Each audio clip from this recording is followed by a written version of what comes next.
தெய்வ வழிபாட்டினோட முக்கியத்துவம் அப்படின்னு பார்த்தீங்கன்னா, குலம் தெரியாமல் போனாலும் குல தெய்வம் தெரியாமல் இருக்கக்கூடாது அப்படின்னு சொல்லுவாங்க. குலதெய்வம் தெரியாதவங்க அந்த குலதெய்வம் என்ன என்று கண்டறிந்து நம்ம அதை வழிபடுறது வந்து மிகவும் சிறப்பு.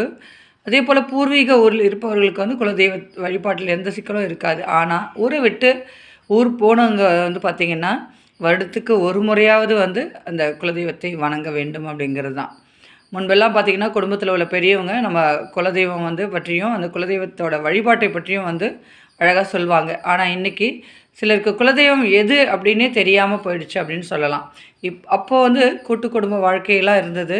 இப்போ அது இல்லாததுனால இந்த குலதெய்வம் பற்றி தெரியாமல் அதை வந்து வணங்குறதும் இல்லாமல் போயிடுச்சு. தெய்வங்களில் வந்து மிகவும் வலிமையான தெய்வம் அப்படின்னா குலதெய்வம் அப்படின்னு சொல்லலாம். குலதெய்வமே வந்து நமக்கு அருளை வந்து தரும், அருள் கொடுக்கும் அப்படின்னு சொல்லப்படுது. இப்போது நீங்கள் மற்ற தெய்வங்கள்லாம் நாங்கள் கும்பிடுறோம் அப்படின்னு சொன்னாலும், ஆனால் நீங்கள் எத்தனை தெய்வங்களை கும்பிட்டாலும் குலதெய்வத்தை கும்பிடலைன்னா, அந்த குலதெய்வ வழிபாடு இல்லைன்னா அதெல்லாம் வேஸ்ட் அப்படின்னு தான் சொல்கிறாங்க.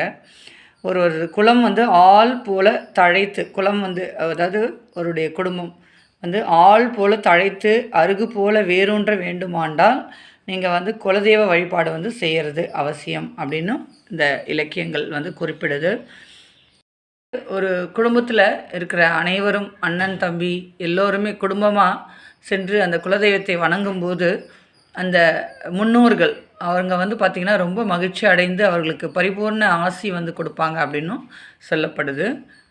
அதே போல் குலதெய்வத்தை வழிபடாமல் நீங்கள் எத்தனை தெய்வத்தை கும்பிட்டாலும் வந்து உங்களுக்கு அருள் கிடைக்காது அப்படின்னு வந்து சொல்லப்படுது.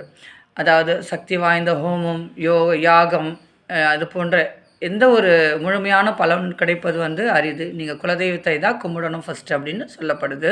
படங்கள்லாம் வச்சுருப்போம். ஆனால் அதில் கண்டிப்பாக வந்து குடும்பத்தில் நம்ம குலதெய்வ படம் வந்து கண்டிப்பாக இருக்கணும் அப்படிங்கிறது இதை தொண்டு தொட்டு வரக்கூடிய ஒரு விஷயம். அதே போல் அங்கே இருந்த குலதெய்வம் கோயிலுக்கு போயிட்டு சிலர் மண்ணை கொண்டு வந்து வீட்டில் கட்டி வைப்பாங்க. அது வந்து அவங்களுடைய நம்பிக்கை.